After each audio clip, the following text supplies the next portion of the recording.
અરવલ્લીના મોડાસામાં મતદાન કેન્દ્ર પર ભારે હોબાળો થયો। કેએન શાહ સ્કૂલના પોલિંગ બૂથ પર મતદાન ચાલી રહ્યું હતું। તે દરમિયાન પોલીસ અને મતદારો વચ્ચે ભારે બબાલ થઈ। બૂથ પર ભાજપના લોકો અને મતદારોને અટકાવતા હોવાના આક્ષેપ સાથે કોંગ્રેસ કાર્યકર્તાઓએ હોબાળો મચાવ્યો। કોંગ્રેસે મતદારોને અટકાવાઈ રહ્યા હોવાનો આક્ષેપ કર્યો। સાથે જ ઈવીએમ ખોટકાયા બાદ પણ ગ્રીન લાઇટ બતાવતા હોવાના આક્ષેપ કર્યા। મામલો બિચકતા પોલીસે વિરોધકર્તાઓને સમજાવવાનો પ્રયાસ કર્યો, જેને લઈ પોલીસ અને કોંગ્રેસ કાર્યકરો વચ્ચે ચકમક ઝરી।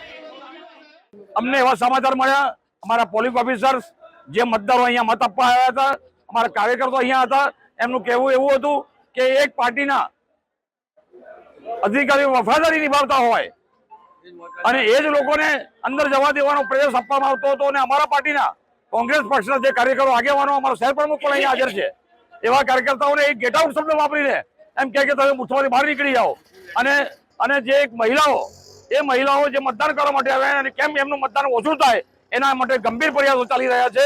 મને એવું લાગે છે કે આ ચૂંટણી પંચ રાજકીય પરિપ્રેક્ષમાં કોઈ શેમ આવીને કાર્યક્રમ કરતો હોય એવું લાગી રહ્યું છે। તેને ચૂંટણી પંચે ખરેખર નિષ્પક્ષ ભૂમિકા નિભાવવી જોઈએ।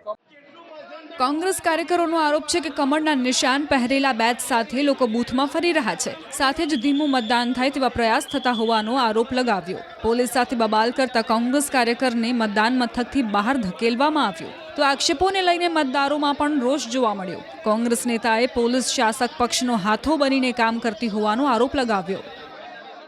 મોડાસા શહેરના બૂથ નંબર 181માં આજે મશીનની વારંવાર ખોટકાઈની જે ફરિયાદો મળી છે અને એ ફરિયાદો મળતા મેં અહીંયા પ્રત્યક્ષ રીતે અહીંયા હાજર થયા।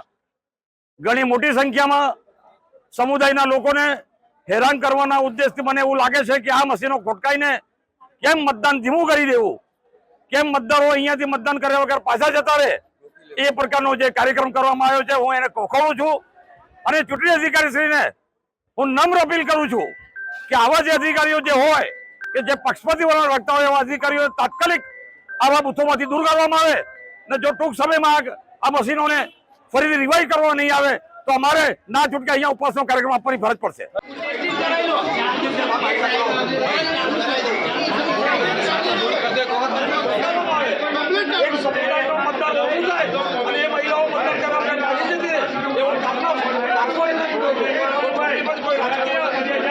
કામ કરી રહી છે।